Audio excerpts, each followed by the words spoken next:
Good evening and welcome, everybody. It really is a privilege to join you here tonight, to share this room and to be in this space. We have just come from maybe a block over or an ocean over, from refugee camps to, halls of decision making. And tonight, we sit and stand shoulder to shoulder, really united by a common purpose, and that is to shape the future of refugee protection.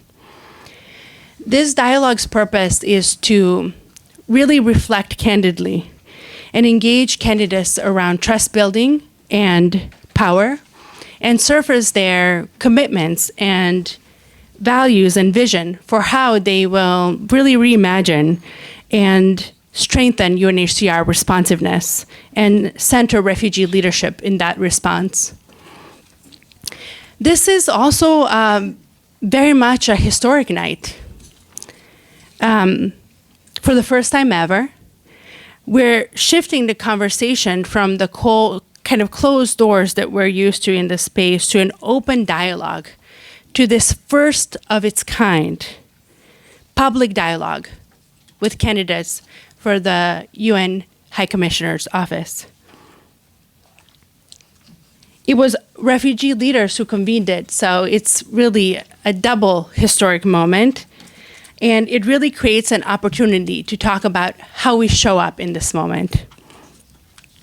There are many who are showing up already.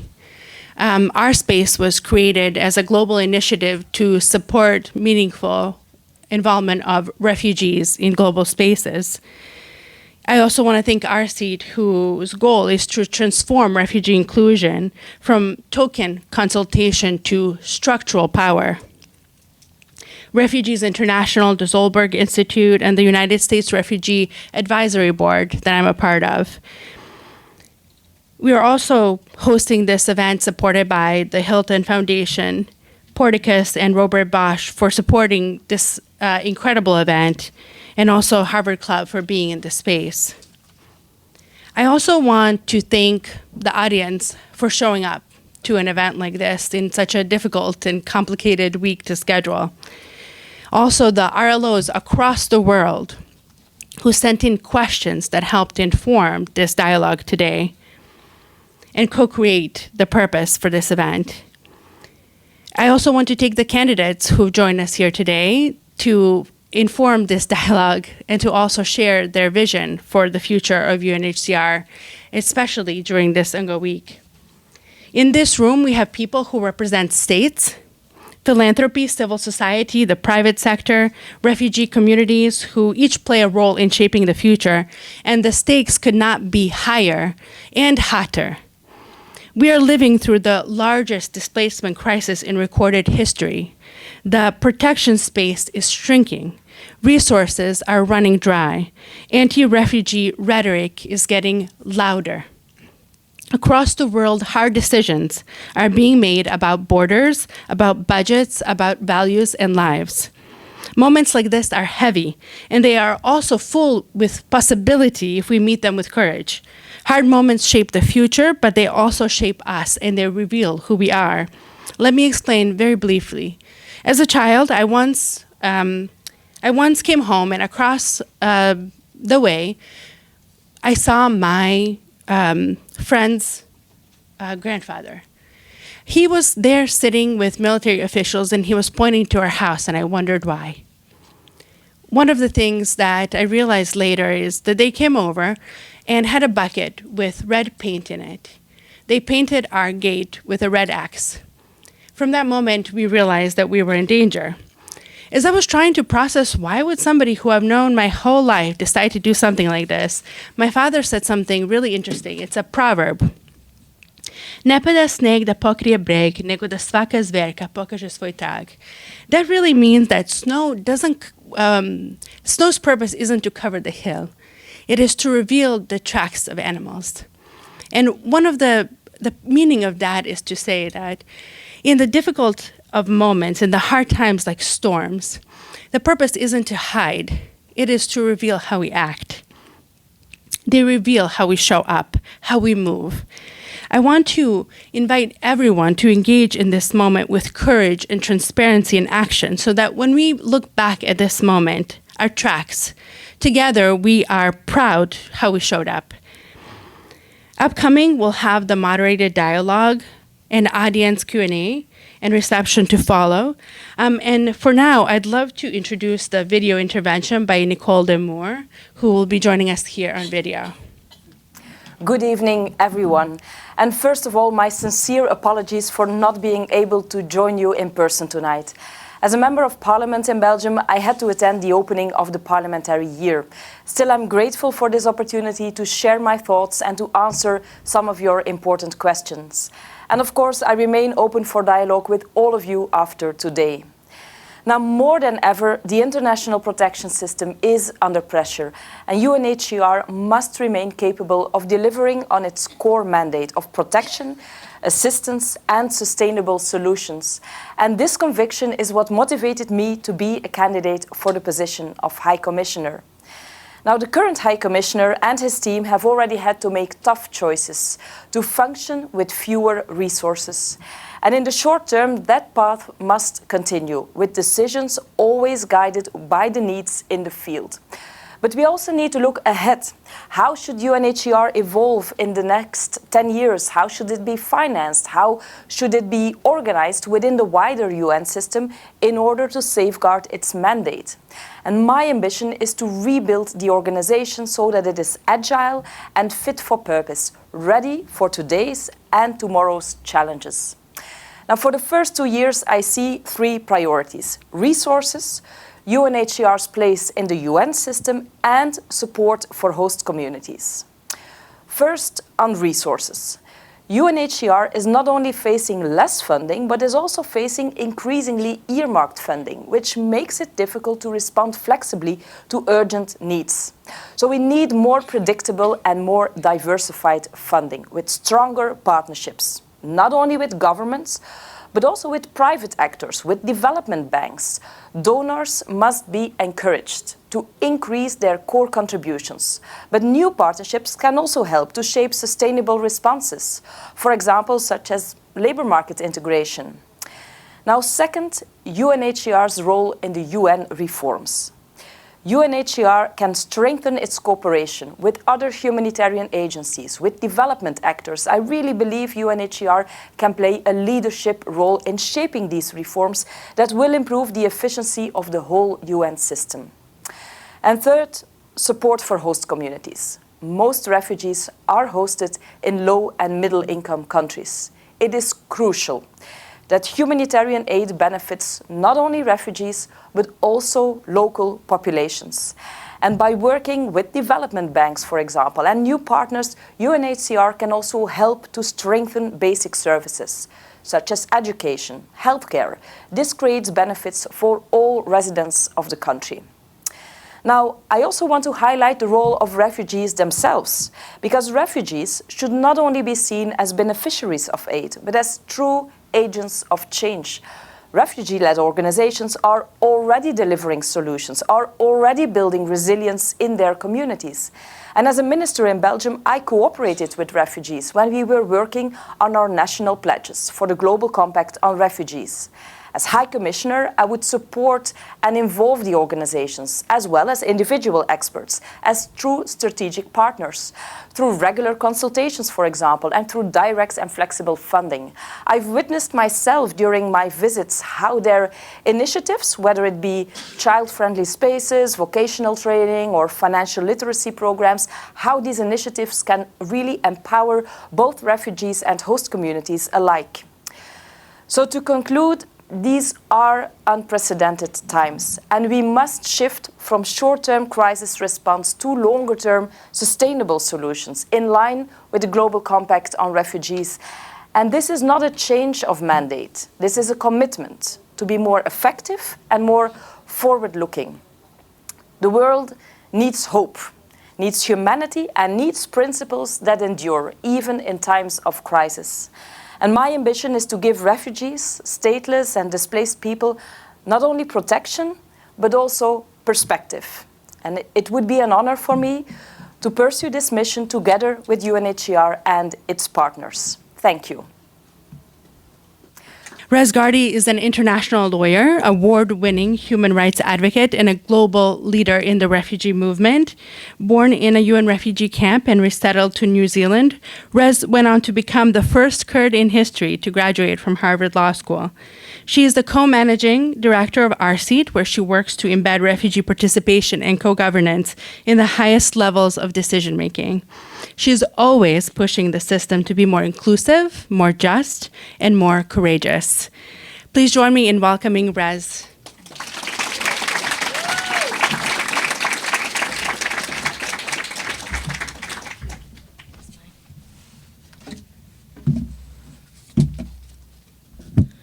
Good evening, and thank you, Ayda, for grounding us so powerfully in your opening remarks.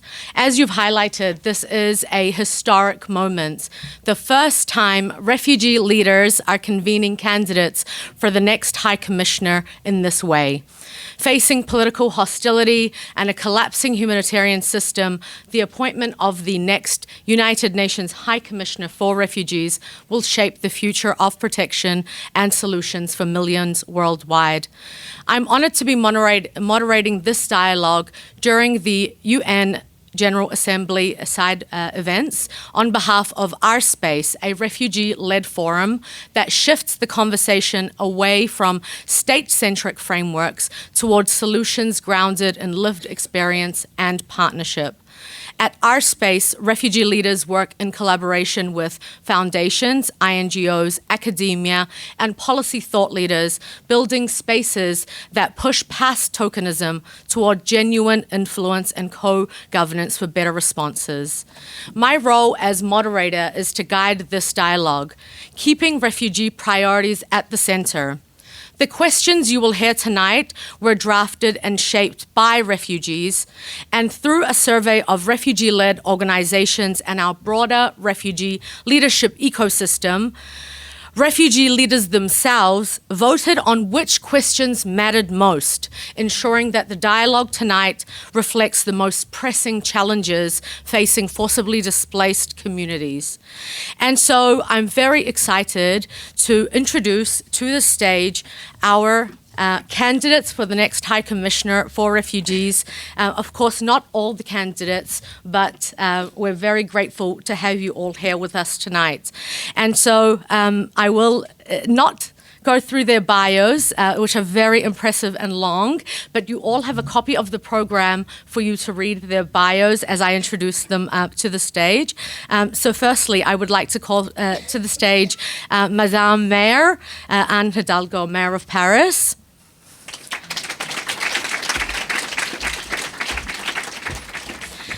Miss Christine Schraner, Burgener, former State Secretary for Migration in Switzerland, wherever you like.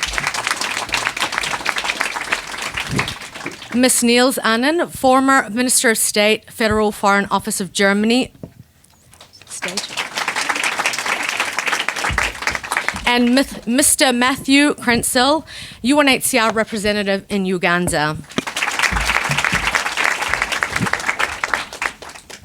So thank you again to each of you for joining us in a very busy week. We know all the different events happening and competing for time, so we're honored that you chose to spend the evening with us answering questions by refugee leaders. So with that, I would like to begin our conversation. The first question that I have, and I will start in this direction first, and then we'll change the order later. Amidst the severe financial shortfalls, notably the United States cuts, the political hostility we're seeing, and a collapsing humanitarian system, what will be your top 3 priorities in your first 2 years to ensure that UNHCR remains both relevant and impactful? Over to you, Mr. Krentzel, first. Thank you, Rez, and good evening to you all. First of all, I would start, I will prioritize funding. I mean, funding, I'll be referring to funding as the grease that oils our wheels. In this era of financial meltdown, funding for refugee programs and aid programs generally going down, it is imperative that we prioritize this in the next 2 years. Whenever there is a shortage of funding, there is a knee-jerk reaction, that is, let's look for money. But that is not the end of it. Looking for money is one of the ways to increase funding. Also, efficiencies, minding what you do with that money is very, very important. Oftentimes, I've run these programs for 31 years. The leakages are unacceptable. Sometimes it's heartbreaking to see that donor resources go down the drain, not for the purposes for which they have been given. So I would prioritize funding, but within funding, I would make sure that I'm efficient and productive so that funding is used judiciously. Also, under funding, one has to look at the sources of the funding. Often, we have relied too much on a few donors. Sometimes it seems as if funding of refugee programs is a preserve of, let me say, the European countries and also North American countries. But then we have to broaden this base. UNHCR receives only about 3% of its funding from the assessed contributions. We have to have a dialogue. Every time a donor is given money, they think that UNHCR may have its own core funding and what they are given is supplementary, but that is not the case. UNHCR funding comes from voluntary contributions. We have to look at this critically. I would also look at what we do. UNHCR is not like other agencies or many other agencies that deal with thematic areas, health, education, water, and sanitation. We deal with refugees, human beings who need some of everything. But can we do everything, or we need to refocus on what we can do best?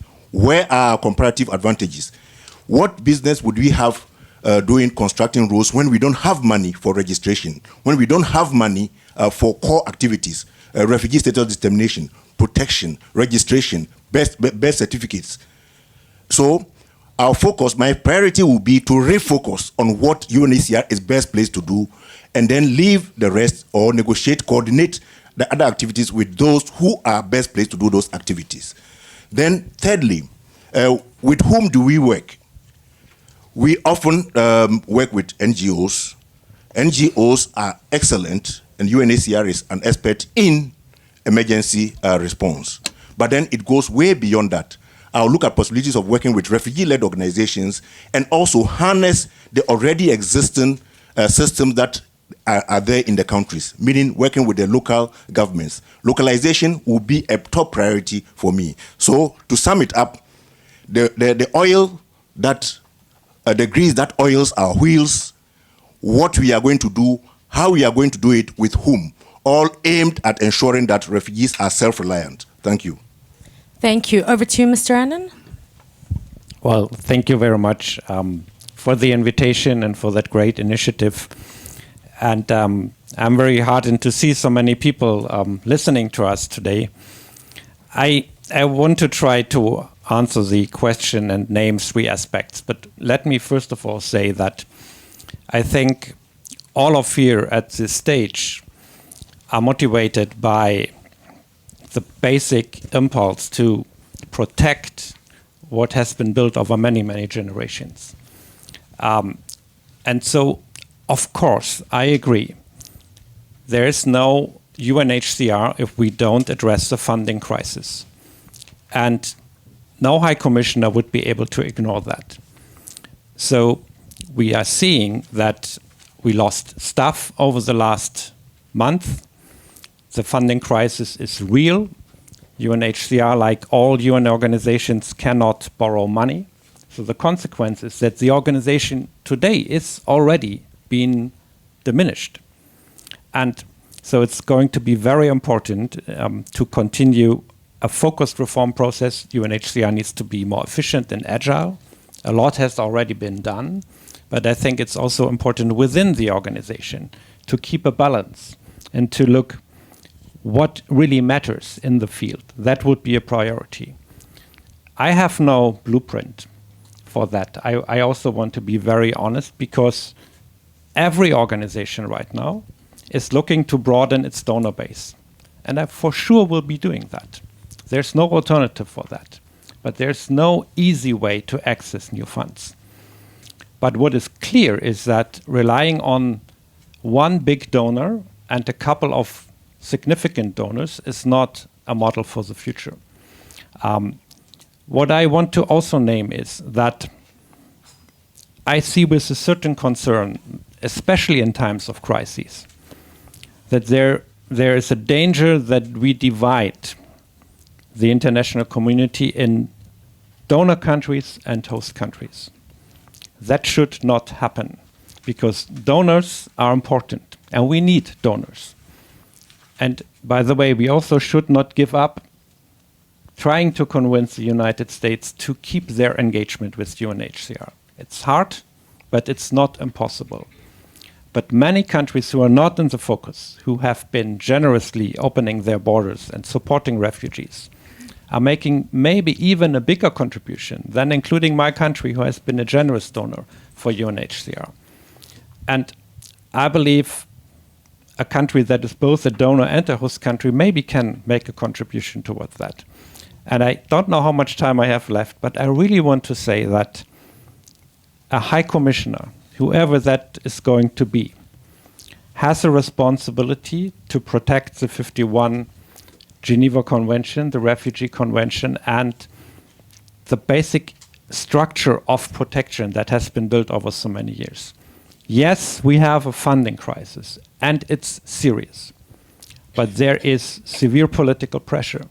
And I do think that if UNHCR, the office of UNHCR, but the High Commissioner, is able to build alliances, is able to address a broader public, and is able to include those voices who matters the most, and that are the refugees themselves, then there's always an opportunity. Because I can tell you that in my country, political dynamics are also shifting.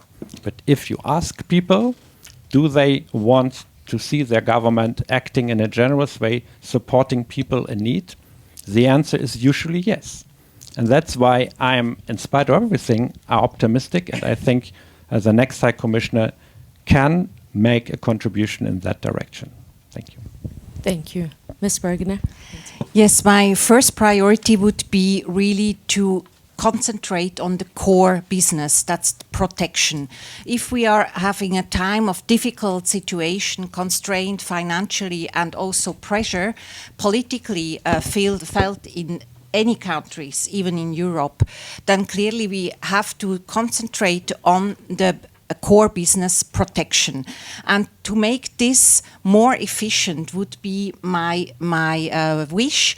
And I could learn from my experience. I was the Secretary of State on migration, so I was responsible for all migrants coming to Switzerland. And I know that even in difficult times, we find solutions. And when I started as a Secretary of State, 7 weeks later, the war in Ukraine started. I was confronted with more than 100,000 Ukrainians coming to Switzerland, beside 24,000 asylum seekers from other countries. And I realized that if we find new solutions, new ideas with courageous, like I invented that people can stay in private households, I could find places for 60% of the Ukrainians in private households. Clearly, it was for Ukraine people. I wished it would be also possible for Afghan people in Switzerland. But there is room and space where we can have innovation. And in Switzerland, we had a new asylum law since 2019, which is very fast. That means we have 6 asylum centers where under one roof you have everything: healthcare, education, procedures. And those procedures by law must be in 140 days gone. And then there is a decision. And clearly, if there is an asylum seeker, has an asylum and can go to a canton or to a province, then must be integrated very quickly, that the social cohesion will be also stable. And the others who don't get asylum, we have really to send them back if they don't have a problem. So the non-refoulement principle is very important. This is a must to always accept these this principle. But we should be really more speedy in the decisions, and that I could advocate to the member states. As a former diplomat of over 30 years, I have a big network where I can also try to build bridges. A second priority would be the tackle the root causes of the migration and refugee flows. And this would mean that I would try to find bridges to other entities in the UN to create synergies and to find solutions on the conflicts. And that I learned as a special envoy on Myanmar. I lived almost 3-4 years in Myanmar in a conflict area, and I realized that you need somebody who has an overview. So I would like to work closely with special envoys of the UN, but also listen to the people on the ground, listen to the refugees. What I did, I went around 7 times to Cox's Bazar, the biggest camp, where I spoke especially also with women, where you have an access only as a woman, and then you can really feel what they expect, what they want.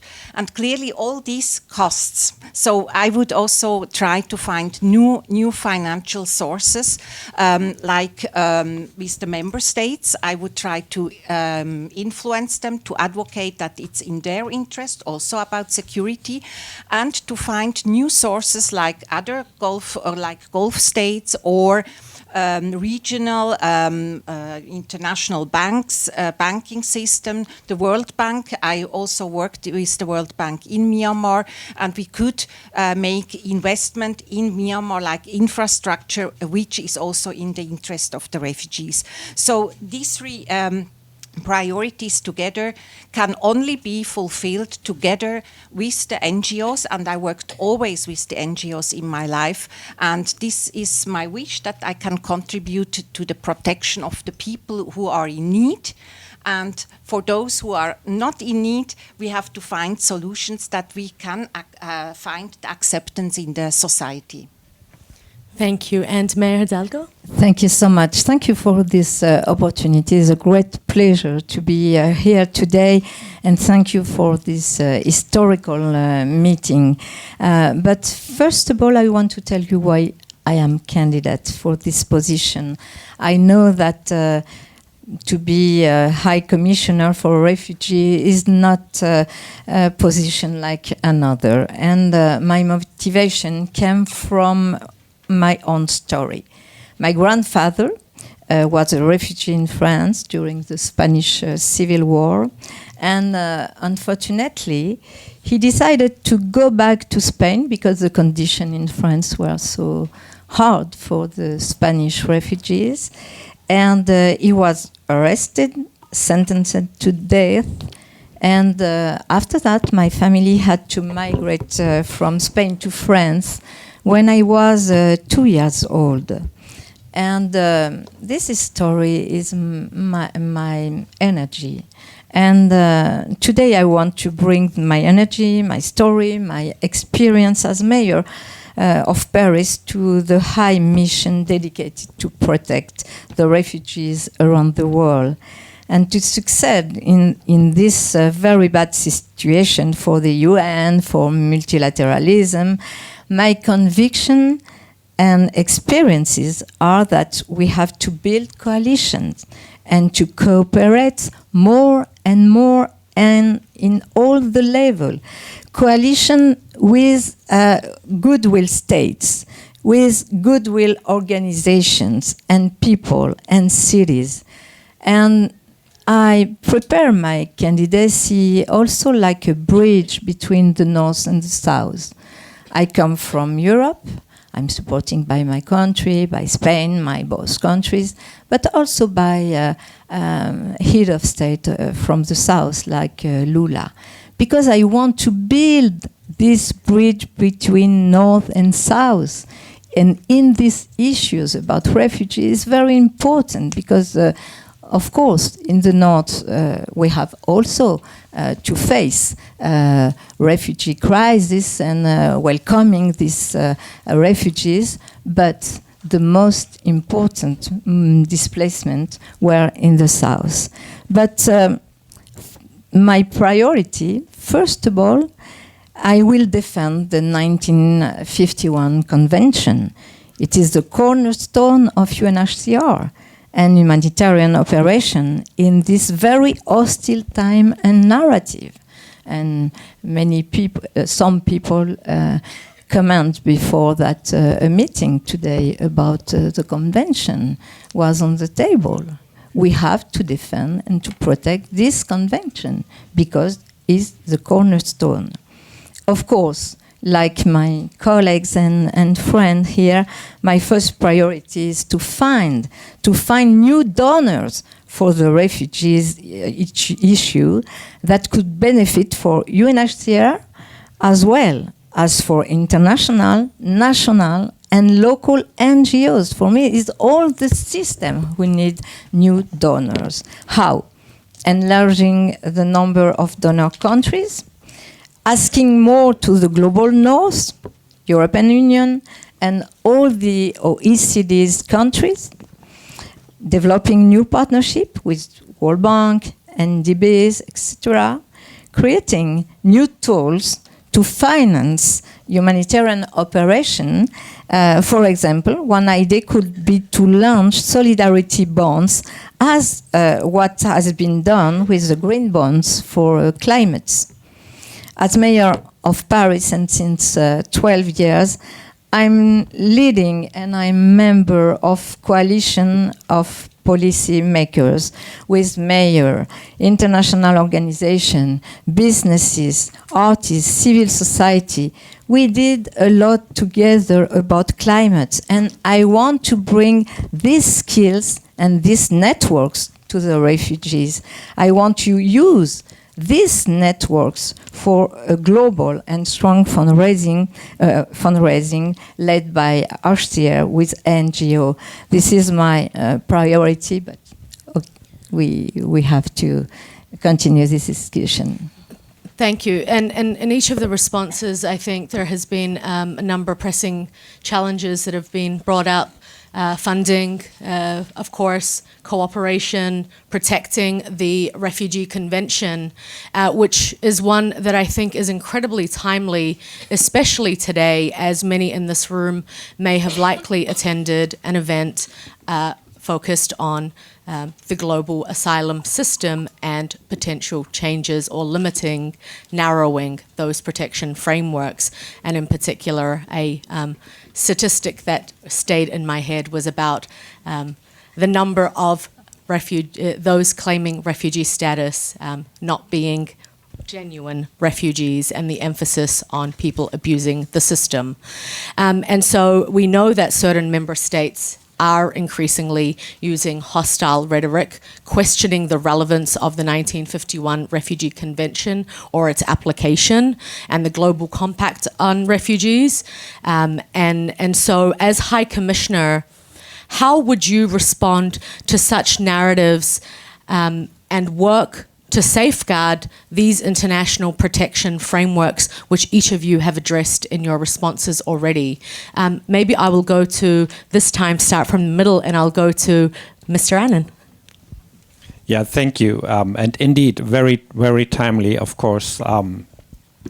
I think the site event that happened today, I had no opportunity to listen to the discussions, but it's just one aspect out of many. And I agree that the system in general is very much under pressure. So I would join my colleagues here on the panel and to repeat that I think it's a core task for the next High Commissioner to defend the 51 Convention. And I also think it can be done because the Convention has been very successful. And it is the bedrock for protection, and it still also enjoys a lot of support. So one aspect is to build alliance and to make that support more visible. So that's a genuine responsibility for a High Commissioner to maintain that political context, to build political context. But would that mean to not be willing to discuss with critics? I would say no. And UNHCR has been doing that before. I mean, I think it was in 2007 when a 10-point plan has been presented, where a lot of discussion has already been organized. So if we want to maintain the political and the donor support from key countries, a High Commissioner needs to be ready to listen, ready to engage, and in some cases also ready to explain what the 51 Convention really means. Because there is a lot of confusion, and I would maybe correct myself and not saying only confusion, but a lot of misinformation until, I would say, write out misinformation campaigns. So that's also part of what is ahead of UNHCR, to engage in not only more agile organization, but also to be able to counter some of the narratives. I think that will be extremely important. And UNHCR, a High Commissioner, can also not shy away from difficult aspects of his work or her work and the mandate. And we know that many important countries over the last years, especially the last years, very recent period of time, has engaged in sometimes very controversial and problematic practices. And I do think it is an obligation to talk with those governments, to give legal advice, but also to have a clear guidance and a clear public line of what is permissible under the 51 Convention and what is not acceptable. And that kind of work, I believe, can also make clear, maybe also to governments who are skeptical, to politicians who are skeptical towards the 51 Convention, that UNHCR can be of help for them as well. So that they understand that a functioning UNHCR is of importance to maintain stability in their own neighborhood. I do think that this is grossly underestimated. And we see that funding crisis, we have a smaller organization already. We have dramatically less humanitarian and development funding. And in a very short period of time, we have not seen the real consequences, the entire picture of what that means, if we don't work against that. Including, I am convinced, those leaders who have taken some of those decisions are not completely aware about the consequences. And I'm sure that in 2 or 3 years' time, we will have a different discussion and people will asking us, what have you been doing in that critical period to maintain a global protection regime, a humanitarian system that delivers, and a basic set of human values. Mr. Krenzel, I'll go to you next. Okay, let me start by saying that I would be very open to discussions, and I wouldn't want to gag anyone.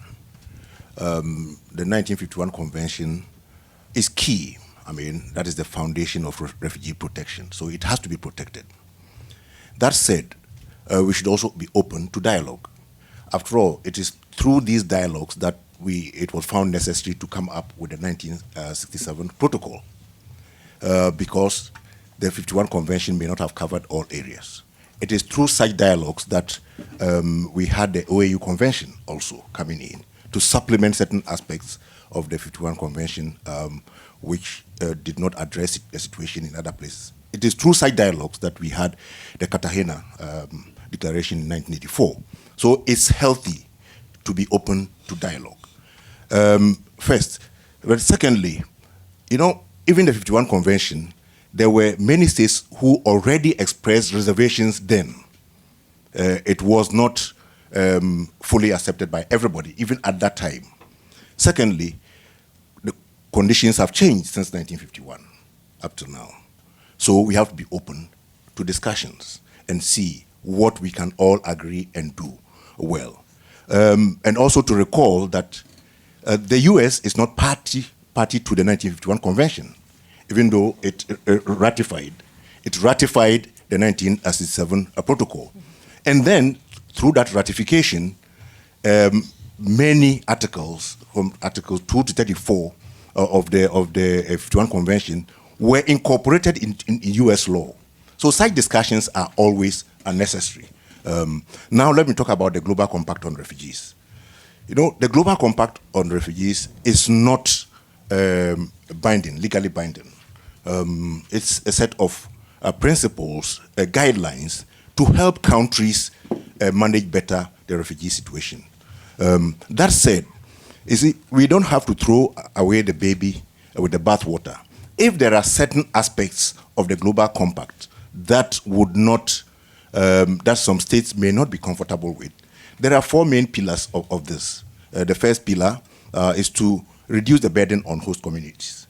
Second, also to ensure that conditions in countries of origin are conducive for return. And then self-reliance also. And then third country solutions, resettlement. If a country is not comfortable with any one of these basic pillars of the Global Compact on Refugees, we need to discuss.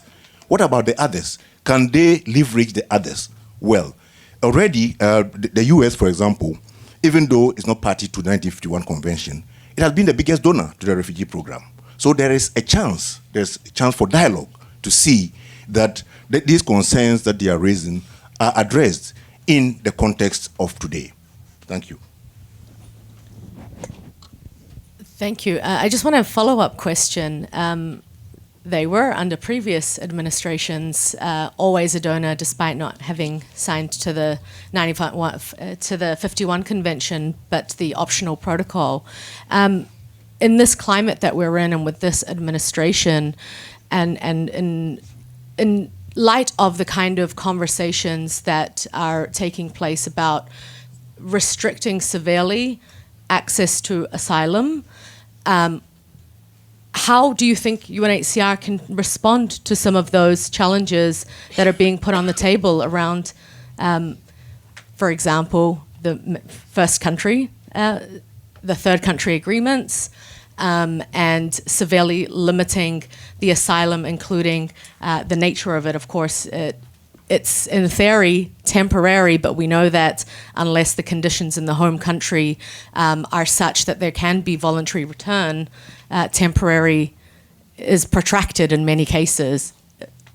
What kind of discussions do you think are possible in that context of this administration? Yes, it's useful to also be mindful of what the constituents are saying. Granting of asylum is a prerogative of nations. It's not UNHCR's prerogative to grant asylum. So even resettlement programs is the prerogative. Durable solutions like local integration and resettlement are the prerogative of sovereign states. So what are the constituents of these sovereign states saying? First of all, we have to listen to them. All that I'm saying is that the 1951 Convention is a pillar. It has to be defended. But then we should also be open to dialogue, taking into consideration the fact that the constituents of member states may be having a different view. And definitely there will be pressure on the politicians to discuss this. And I'm ready to sit and discuss. And then if there are any areas of concern that can be fixed, we agree and fix them. All I'm saying is that we should not close our minds to open and very frank dialogue. Thank you. Over to you, Mayor Hidalgo. Thank you so much.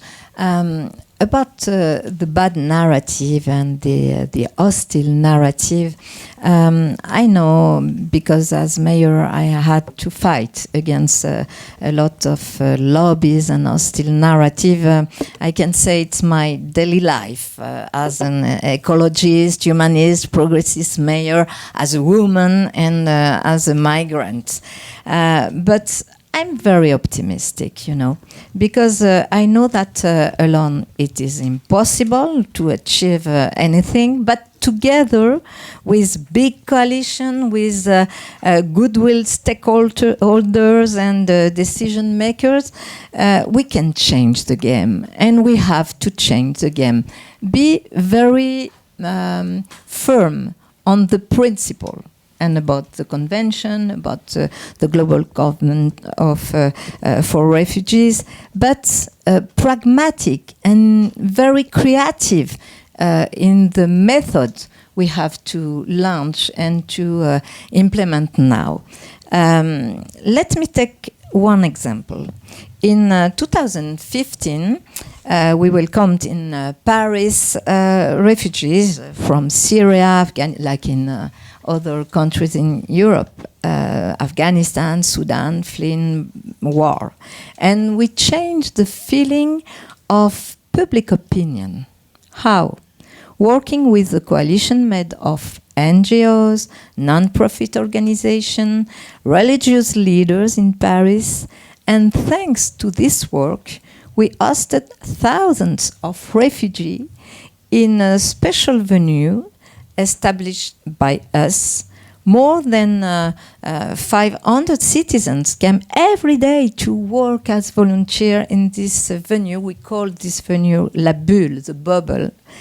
And we changed the bad narrative. It was not so easy, you know, because a lot of people say to me, Madam Mayor, it's impossible. I remember my government, my colleagues in the French government said to me, you know, the public opinion is not so happy with this crisis. But we changed the narrative. And we changed the narrative, involve the citizens, the people, and all the stakeholders with the determination to change this narrative. And I think also that if we want, and we want to change these bad narratives, we need to succeed in the integration of refugees by hosting country. How? Of course, working with states, you say that before, on their legal framework, on integration, by education, especially for children, and labor, especially for women. Secondly, I want to work because they can change the narrative on the camp issues. With UN Habitat, with my fellow mayors, member of C40 network of mayors, with all these people working about cities, we are now ready to be part of a new approach for refugees and to change the camps into the city. For example, in Kenya is a very generous country, and we have to transform the camp into cities with the refugees themselves, of course, with the refugees themselves, with hosting community around the camps also, with all the actors of urban development, with NGOs, philanthropies involved in education and empowerment of women. If we succeed on that, trust me, we will definitively change the narrative. And over to you, Ms. Do you want me to repeat the question? It's been a while since we started. It's okay. No, about the hostile situation. No, I would be very principled, because if the High Commissioner is not principled, who else? So I would be very clear on this. And then, as a lawyer of international law, I know that it's very dangerous to open a convention for discussion, and therefore we should concentrate on maybe to find solutions through the interpretation, and that was already possible for the IDPs. There was the guiding principles for IDPs in the UNHCR built in 1998, and it works. And that was, I think it was a result from Sadako Ogata, and so we have to interpret. But clearly I know how difficult it is, the climate in the countries, and I went through this the last 3 years. I was responsible for any decision in Switzerland on migration and refugees, and I faced personally how difficult it is. So I would have the experience, but also the understanding of other countries, to talk with them, to have a dialogue. You can also say everything behind closed door that I learned as a mediator. I was 5 years mediator in Thailand and 4 years in Myanmar, and finding solution also on the ground. Like I took a decision as the Secretary of State that all Afghan women just receive asylum in Switzerland. That was, I could make this decision in my capacity as a Secretary of State, also by law, but I was hugely criticized by the parliament, by the right-wing people, and I was firm. I said, no, this was the right decision because it's a principle that non-refoulement which we have to accept.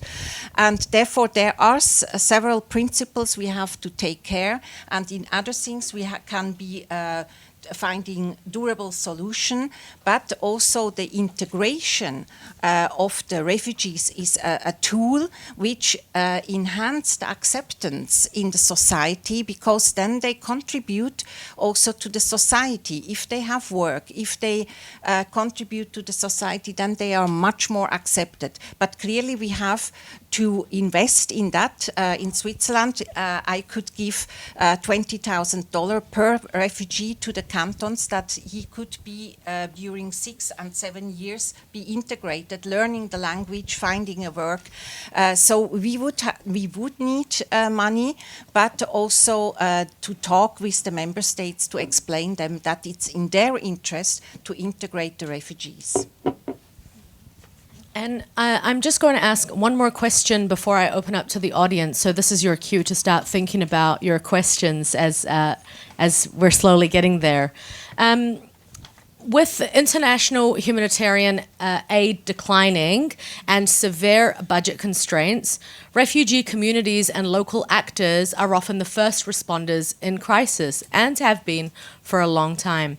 Yet only 1.2% of humanitarian funding, and the estimates are perhaps less than even 0.01% to refugee-led organizations reach them.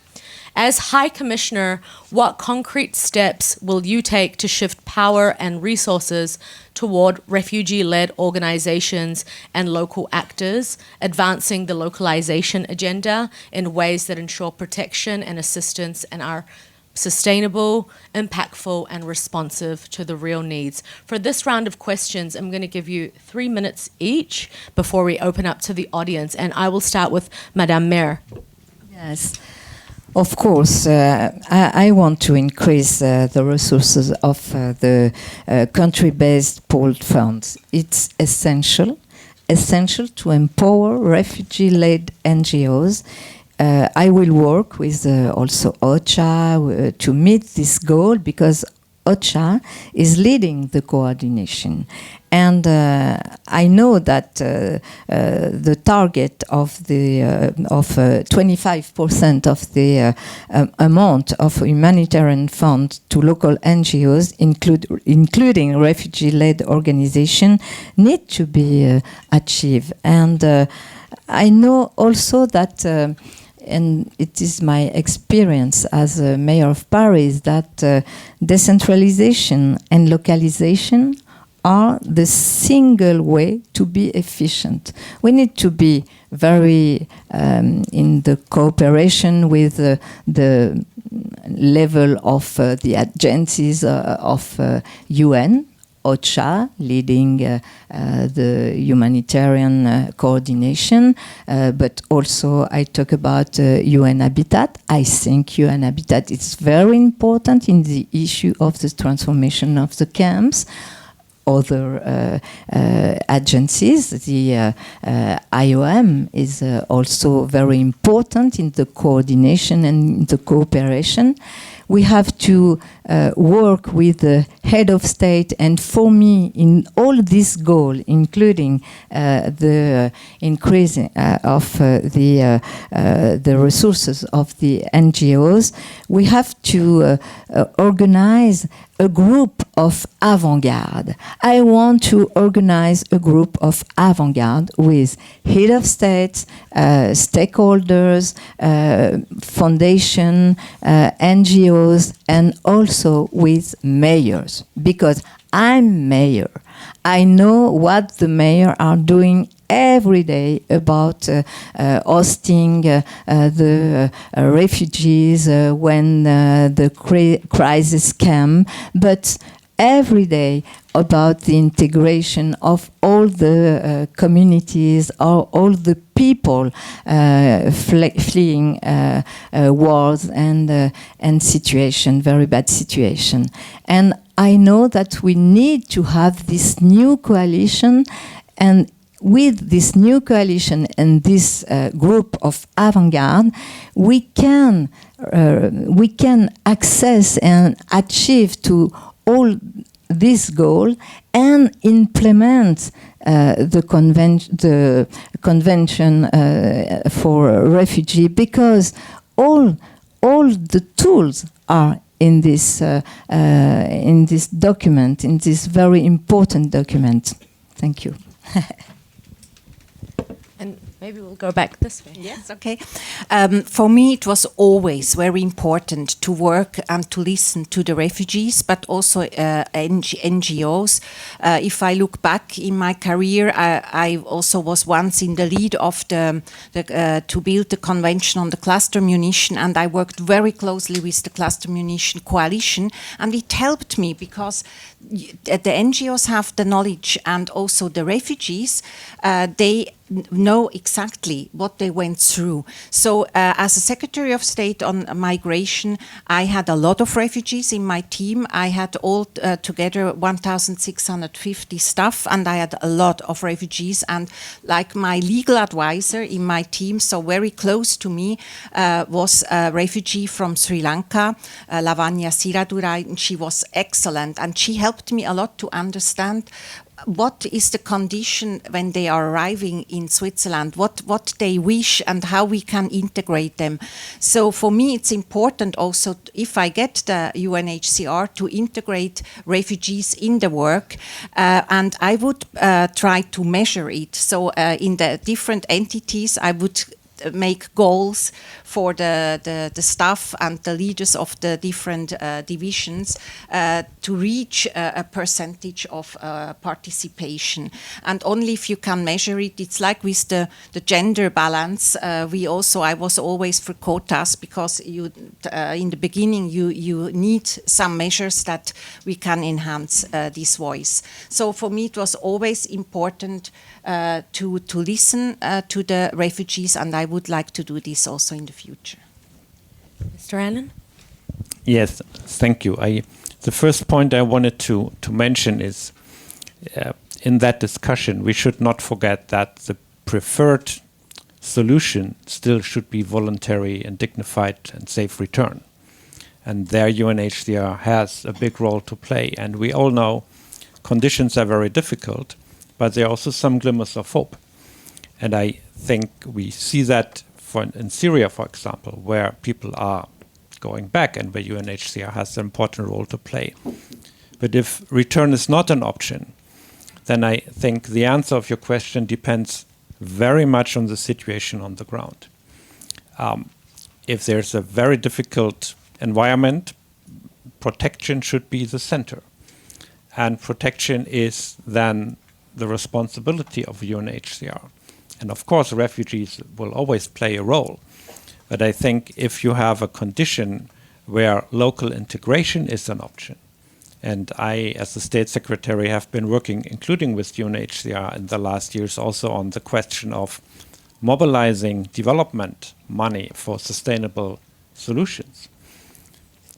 That is where refugees, at the end of the day, will be able, and there are very encouraging examples already existing, to build a business. When we have generous governments that are open their social systems, their education systems, if UNHCR, together also with refugee-led organization, and I say not only organizations, but refugee-led companies, refugees who are economically successful, raising money, creating the condition for sustainable solution integration. That is going to be, I think, something that I, as High Commissioner, if selected, would be very much supporting.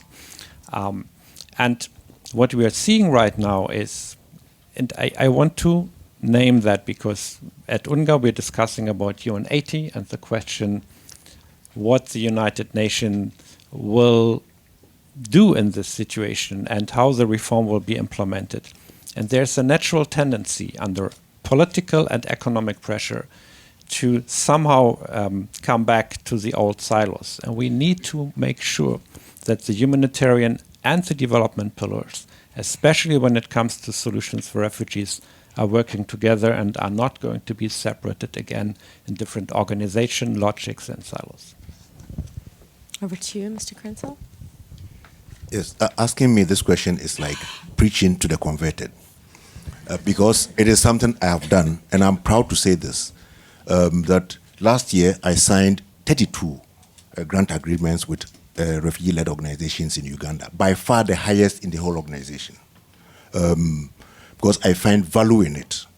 And by doing this and other efficiency gains, I produced a paper on efficiencies which was circulated in UNHCR as a global example on efficiencies. Working through the RLOs, the grants are not that big. Little grants, outreach programs, in health, in protection, innovation, and other areas has been proved to be very, very useful. And it's something that I preach, that all operations in UNHCR should consider doing that, because refugees are there with their own people. And by the way, when you talk of refugee-led organizations, it's not only, it's said refugee-led, but the membership often are both nationals also. But we must continue along this line. But there are certain barriers to expanding this scheme of doing business, and that is to facilitate registration of some of these refugee-led organizations is key, so that administrative barriers are removed, so that we can expand that. Offering financial literacy to the refugee-led organizations is also key, because from my experience, we signed with many of them. Some of them did extremely well, others did not do so well because of lack of that expertise. So the risk of using refugee-led organizations that are not skilled in financial literacy can also be high. I'm talking of efficiency and judicious use of resources. So these are all areas that we must look at, but the idea of working with refugee-led organizations is fundamental. And like I said, I have done it. I've done it. It is known, the records are there, that no operation in UNHCR has signed so many partnership agreements or grant agreements with refugee-led organizations. Okay, and now I'm going to open to the audience to ask questions, and I'm going to do this very democratically and transparently. The first person who raises their hand and I lay eyes on. So, please stand up. Good evening, everybody. My name is Nicole. I am a former refugee. There's a microphone coming, yeah. My name is Deko Segar. I'm originally from Somalia. I grew up in the Dadaab refugee camp. My question is probably twofold, if not three. The first question is, how will you handle when temporary settlement or refugee camps became a permanent settlement? What will you do about that? Because in the Dadaab today, we have fourth generation people that have never lived outside the camp. The second thing that I would like to ask is, today we have almost 124 million people displaced, many of them that are registered as refugees. If refugees were given the opportunity to vote for you guys instead of the General Assembly, why would they select you?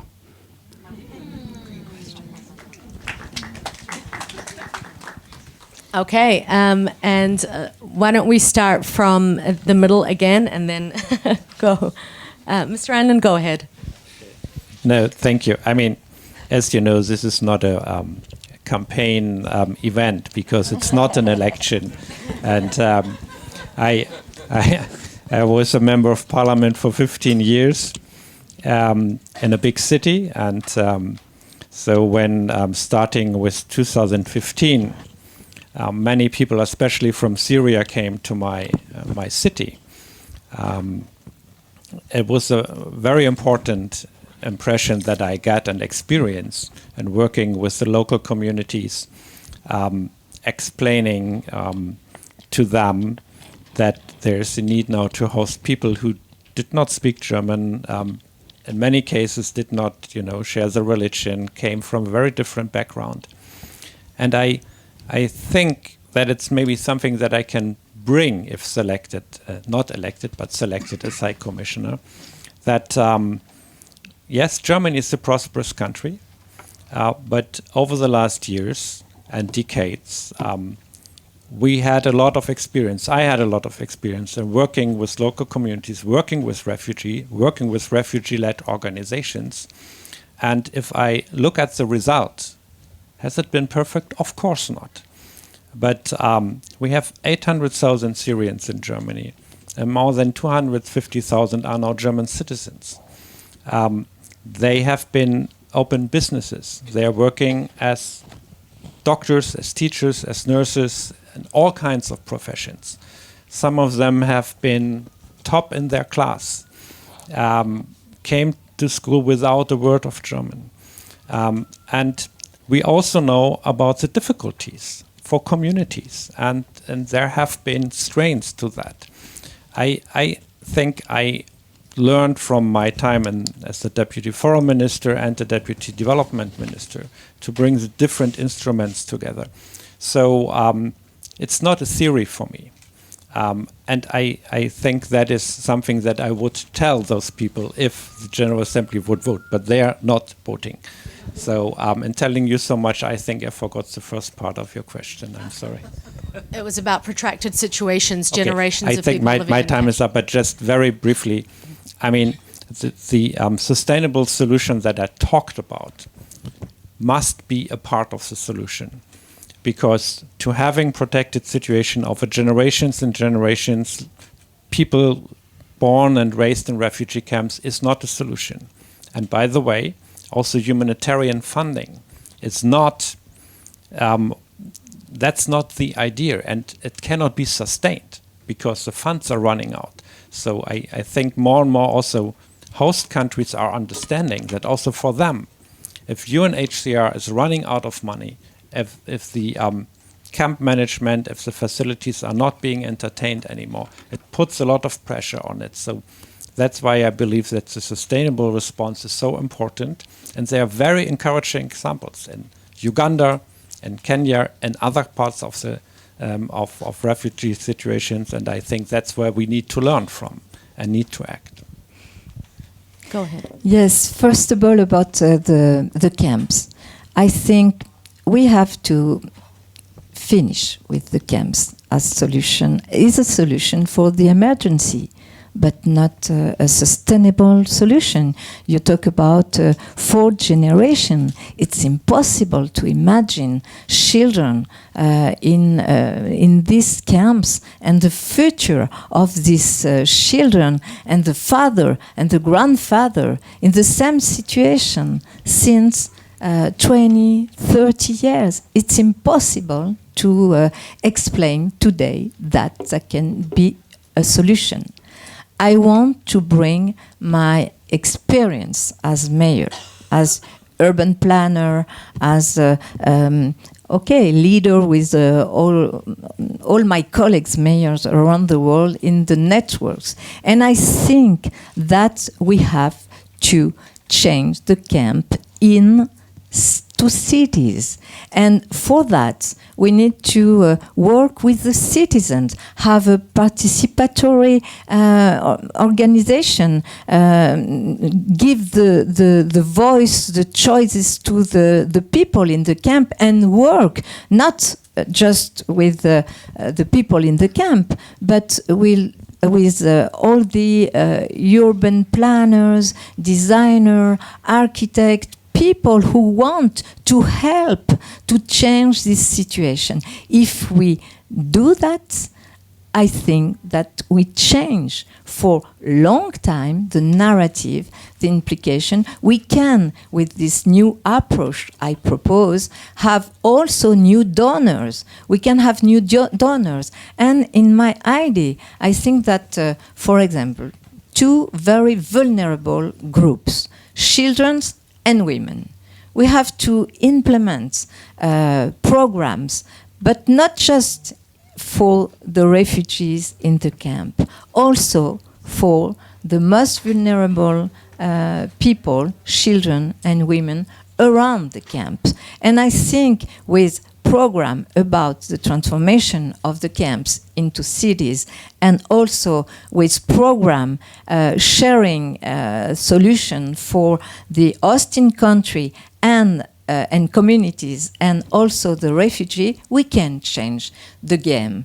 I think today when I talk about that, a lot of people want to come with us and change that. Just one word about integration, participation of the refugees in all the process about decision making.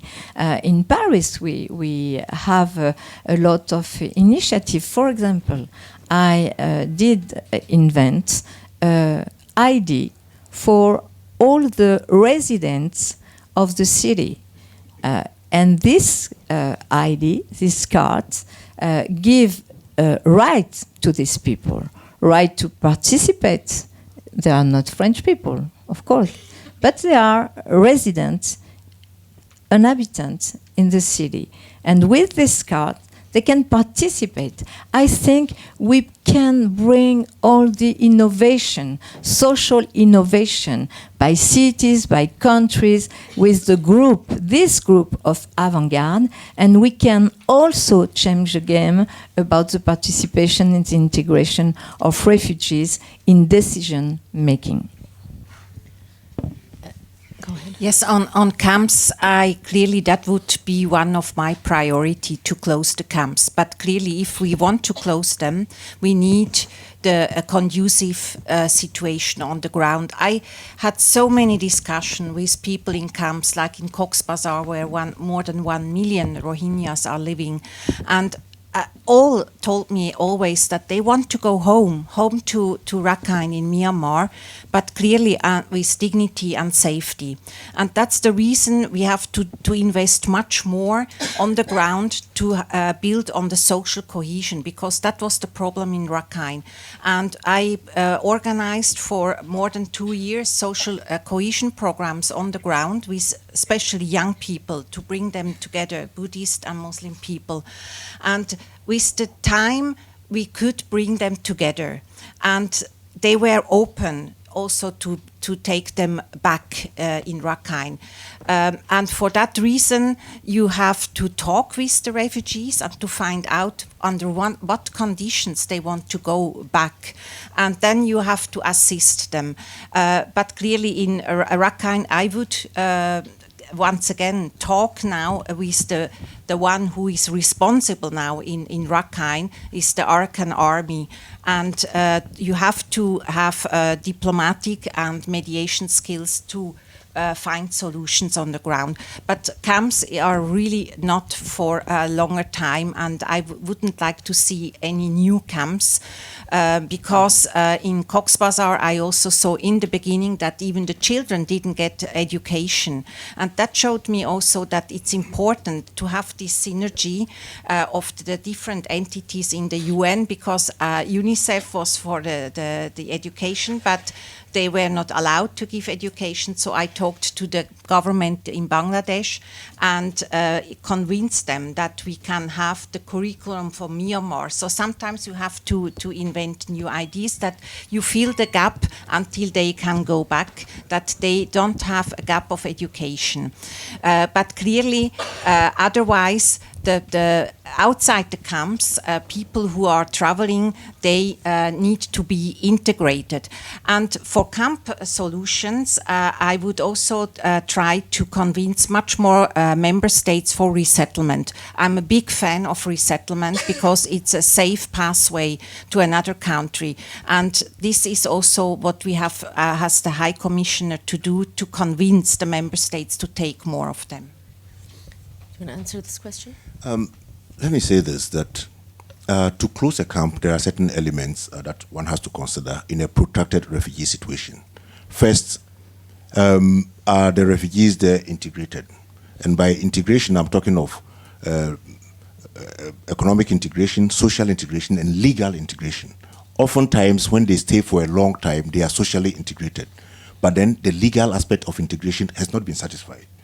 And I'll cite you an example of what happened in Tanzania 2010, 2011, when Tanzania naturalized 162 Burundian refugees who had been there since the early 70s there.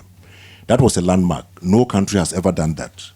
So, legal integration is key to closing any protracted refugee situation. So what do? Work with the government to ensure that this is achieved. When this happened in Tanzania, I was then a senior desk officer at headquarters covering Tanzania, so I was very much involved in this. So legal integration is key. Secondly, if you are going to close the camps, the land tenure system, you ask the question about what happens to the camp. The land tenure system, in the first place, who own the land? It depends on the land tenure system in the country. There are certain countries whereby the land is owned by communities. Would communities allow that refugees, even though they have stayed there for a long time, would they remain there? That becomes very contentious.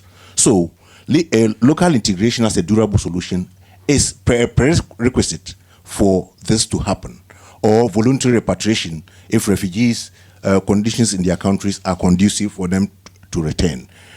I asked about refugees. What would refugees want to see most?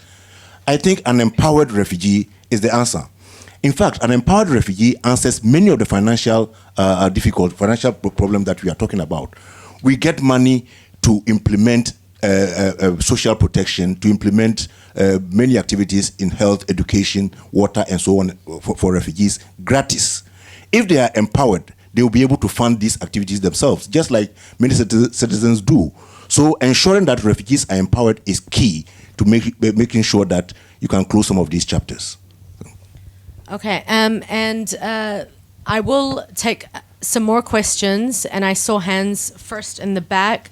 I ask you to keep your questions one-fold, and also if you would like to ask a particular candidate, maybe that would also be an option with time. And just a reminder that we are over time, and I understand that you all are very interested in this conversation, so I will keep it going a little bit more and then go to the reception and drinks where we continue over food.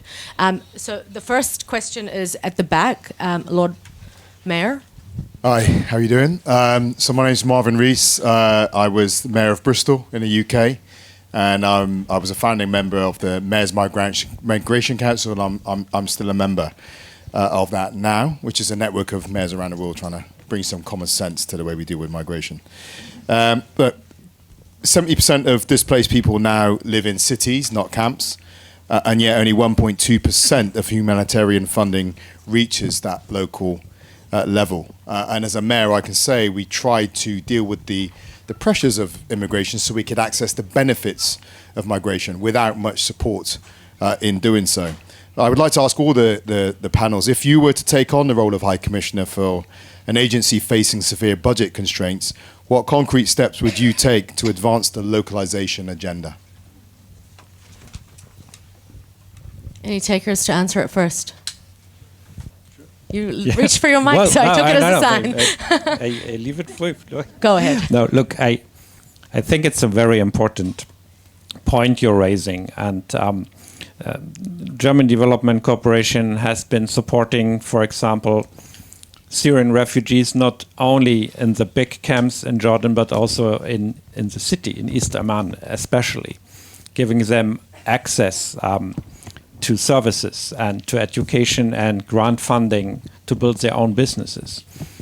I think I would build on that experience and another experience that I believe has been very helpful. We have been giving some funds from our development cooperation portfolio to the availability of cities. Because what we saw is, especially when the full-scale invasion of Russia to Ukraine happened, we somehow saw that cities, local communities had established partnerships with Ukrainian cities and local communities. And so we were giving them some funds and money to help them and their partner communities to deal, for example, with the huge pressure of IDPs and hosting people there. So especially in times of scarce resources, I do think that the networks that cities and communities have built, if supported, could be very helpful and very important. And it is true that in most places, people are not only living in camps, but they live in cities. And they have difficulties to reach access and support. And we have been working with our partners for many, many years in very different theaters. And so I would build on that. And I think you raised a very important question here. And it would also open up the network that UNHCR needs to address the current challenges.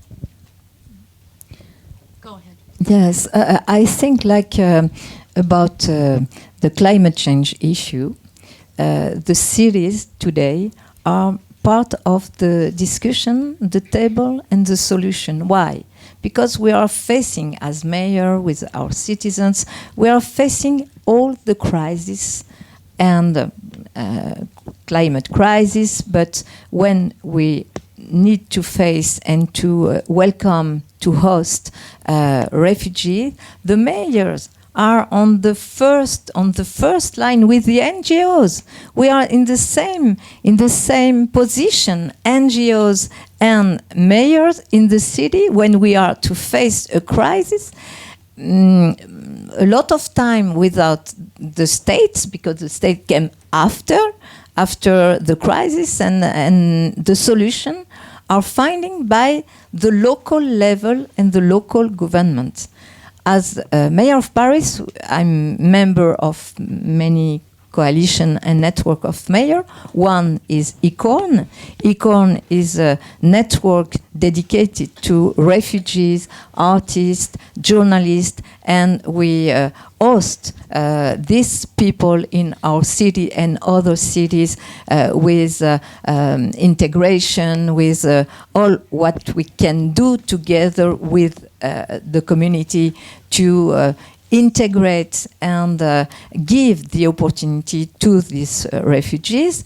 We are also part since 2015. I remember the Pope Francisco organized in the Vatican each year, and I was a member of this work, each year work with mayors around Europe when we're facing the crisis about Syria in Europe, and we work together, mayors in the Vatican, to find and to share the solution, because it was we were the actor with the NGOs, the key actors of this crisis. I think that about climate change, where now the mayors are on the table, include the table of the COP and the organization of the COP and the negotiation of the convention, international convention,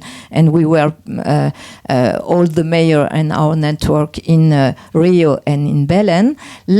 For the climate issues, we need to enlarge the coalition with the mayor in the table, because with the mayor we have the NGOs and we can have the refugees, because we can better integrate in our cities the refugees. And I think it's the way I want to bring this experience if I become a High Commissioner. Mr. Krinsel, go ahead. Let me see that. I mean, where you find many refugees living in urban centers, it points to something. It means that country has a freedom of movement policy. In many of the countries where we have huge numbers of refugees, this is not the case. Refugees are encamped, and such that they are not even allowed. Some of them are not allowed to live out of the camps. So it's a good thing. It's a good thing to have refugees living in urban areas. But what happens is that many a time, because they are living in urban areas, focus on them is often lost because they are supposed to be like everybody else in the urban area. In some of the countries that we work in, and in particular, I mean, I'm talking of the example of Uganda, where I am now, recognizing this fact that refugees living in urban areas would have their own specific issues. We are in the process of even signing a memorandum of understanding with the Kampala City Council Authority to make sure that programs, UNHCR's programs, also take into consideration requirements and needs in urban areas as well. So, as much as possible, it is encouraged, the freedom of movement is encouraged, refugees will live in urban areas, but then they would face certain conditions that UNHCR and partners would have to, make sure that they address. For example, access to justice for urban refugees is often an issue because oftentimes nobody really takes charge of that. And with dwindling resources, that is not an area that is prioritized. So I would prioritize that and help the city councils as much as possible to manage refugees who choose to live in urban areas. Yeah, it was exactly my experience as a Secretary of State on Migration that the cities were normally or generally more generous towards the reception of refugees. And I was called several times by city mayors and they said, we have still space, please send us refugees. And therefore I was happy to hear that there is already an MOU between UNHCR and the mayor migration coalition, and I think now it's on a time that the coordinations should start much more concrete. I think about why not resettlement cases for such cities, because with the resettlement you have time to plan because you choose them. I was several times with my delegation from my team to Istanbul or Cairo, and we choose the most vulnerable people and we brought them safely to Switzerland, and that you can plan. So I could see that is a future to work with the mayor's migration coalition. Wonderful. And I have seen so many hands go up, but I'm also getting eyes from organizers about the timing of it. We have gone over. And so I want to bring this to a close. But before doing that, I want to take the time to sincerely thank each of you for being here tonight, for giving your time, for your interest in running for this position for the next High Commissioner for Refugees at a time when it is probably the most challenging, as many of us in the room would have seen, the position that UNHCR is in. So some may be even be asking, why would you want this job right now? But I thank you sincerely for your time, and I thank the audience for their engagement, their interest. And from all the hands going up, what I get a sense of is that there should be another one. And since the official closing date of the candidate process is October 6th, and we know that there are other candidates that have just announced some this week, and we're not able to make it, and other candidates that may come forward. We'll put it there just as a question mark potential about something after the close date. But for now, we've got a token of our appreciation for each of you, which is a piece of art made by a refugee artist with the animal of your country. So something very different and exciting, we hope. I want to thank the audience for your engagement. You could open it and show the audience. And I do want to take the time to also thank all the members of, show them please, yes, it's very exciting. Members of the organizers, Our Space, Our Seats, Refugees International, Zolberg Institute, and who am I missing here? The United States Refugee Advisory Board, Hilton, Porticus, Bosch. I'm doing the background like the ad, just thanking all the sponsors while you look at this. If I forget anybody. Did I forget anybody? I don't think I did. Of course, Hudia. A special thank you for everything you've done during this time.